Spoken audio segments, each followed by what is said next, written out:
Um jogo digital desenvolvido por técnicos e programadores da Justiça Militar aborda casos de assédio e discriminação no Poder Judiciário. É o aplicativo Respeito em Jogo. Você conhece? A repórter Amanda Mustafa conta pra gente. Quem guia o jogo é Pamela, nome dado à personagem que significa personal assistente mediadora na luta contra o assédio. Ela acompanha o jogador durante a experiência. Em toda a narrativa, desafios como exemplos de assédio e discriminação. O começo do jogo é com essa reunião e nessa reunião o jogador tem que tomar algumas decisões. A primeira dela é quem ele vai chamar para a reunião. Aí, dependendo das escolhas, ele vai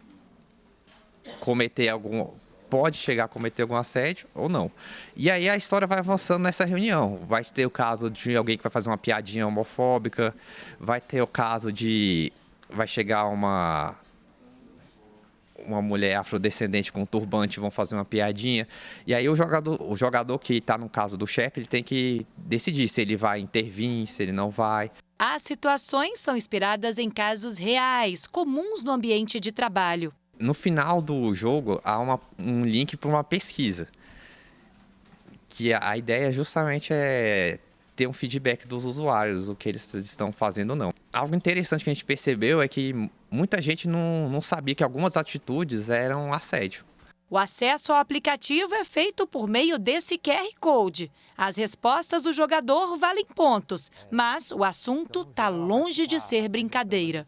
Segundo dados da Corregedoria Nacional de Justiça, só em 2021, mais de 50 mil casos de assédio moral e mais de 3 mil casos de assédio sexual foram ajuizados na Justiça do Trabalho, por servidores, trabalhadores terceirizados ou estagiários.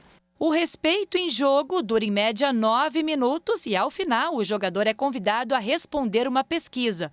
Segundo o desenvolvedor da ferramenta, a ideia é que as informações sirvam como base para um relatório que vai medir o impacto da ação no enfrentamento ao assédio e ao preconceito. E para falar um pouco mais dessa iniciativa e do combate ao assédio sexual e outras formas de desrespeito no ambiente de trabalho, nós conversamos agora ao vivo e de forma remota com Mariana Aquino. Ela é presidente da Comprev, Comissão de Prevenção e Enfrentamento do Assédio Moral e Sexual e Discriminação da Justiça Militar da União. Antes de mais nada, queria agradecer a presença da doutora aqui com a gente. Muito boa tarde. Boa tarde, eu que agradeço imensamente o espaço para poder falar sobre o jogo que nós desenvolvemos ali na Comprev. Uma forma lúdica de lidar com um assunto sério e, portanto, uma forma eficiente de educar também. Como é que surgiu essa iniciativa?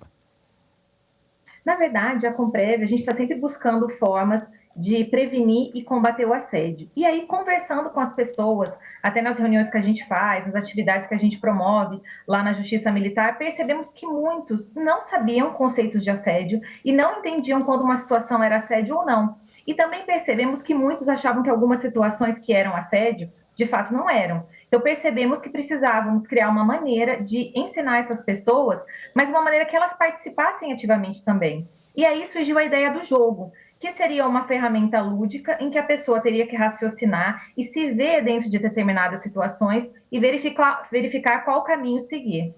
Normalmente se imagina, uma aplicação desse tipo, a questão da vítima, a potencial vítima em situação de assédio, que às vezes a pessoa nem sequer sabe que está sendo assediada, apesar do desconforto. Mas parece que também há uma identificação de que às vezes pessoas em posição de chefia acham que determinadas brincadeiras, elas seriam apenas isso, brincadeiras, e descobrem por meio do sistema, por meio do programa, que não é bem assim. Exatamente, isso é bem importante da gente pontuar, porque a sociedade está mudando, está evoluindo e nós estamos discutindo mais essas questões.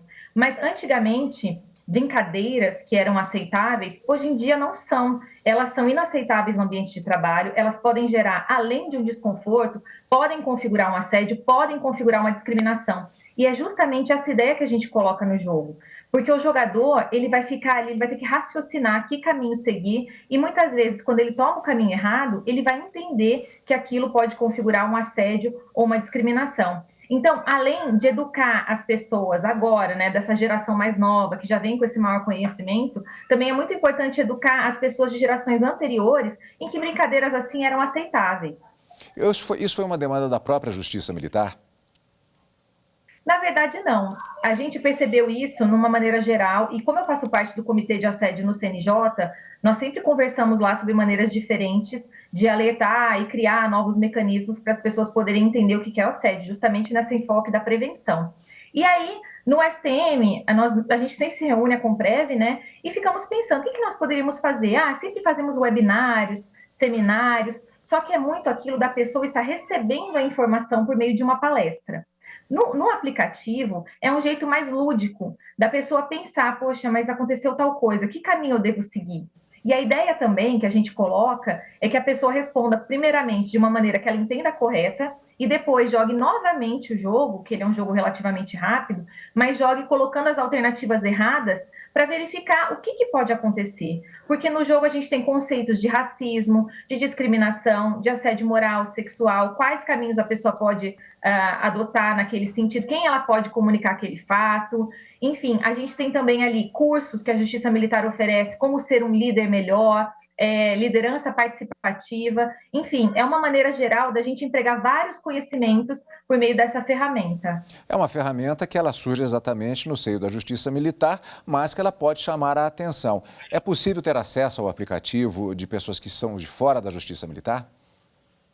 Sim, inclusive, depois que eu apresentei o jogo, eu e o Diogo, né, que é o programador que inclusive palestrou aqui, deu entrevista aqui, depois que nós apresentamos o jogo lá no CNJ, houve uma procura para que o jogo fosse aplicado em outros órgãos do Poder Judiciário. E a ideia é justamente disseminar esse conhecimento. Então, a gente quis criar essa ferramenta e a ideia é que ela se espalhe e multiplique esse conhecimento em diversos órgãos. Então, foi um prazer poder contribuir justamente para as pessoas poderem entender e aplicar em qualquer esfera. Ainda há uma pesquisa que está sendo feita, inclusive, ao final do jogo há um questionário que é respondido. Isso poderá implicar em mudanças, aperfeiçoamentos na ferramenta? Sim. A gente teve o feedback de algumas pessoas, porque nós tivemos um evento na Justiça Militar, o Lidera aí, com gestores e servidores. E nós tínhamos um stand lá e pedíamos para as pessoas jogarem o jogo ali rapidamente. E eles já deram um feedback de maneira verbal, mas também tem esse feedback da pesquisa ao final do jogo. E muitos responderam dando algumas sugestões. Olha, eu acho que seria interessante colocar mais situações, seria interessante abordar mais questões de assédio moral. Enfim, é muito interessante para nós, porque a gente sempre pode aperfeiçoar a ferramenta. E é importante pontuar também que outros tribunais nos procuraram pedindo para criar uma realidade para o tribunal deles. Então, eu falei, olha, pode entrar em contato com o Diogo, né, que é da parte de informática, ele vai explicar como isso pode ser feito, e não tem problema algum adaptar para a realidade daquele tribunal. O importante, justamente, é a gente utilizar a tecnologia que está ali a nosso alcance, né, em benefício da justiça, em benefício da prevenção e combate ao assédio. Muito obrigado pela participação, parabéns pela iniciativa e sucesso na continuidade do trabalho. Muito obrigada, uma boa tarde. Boa tarde.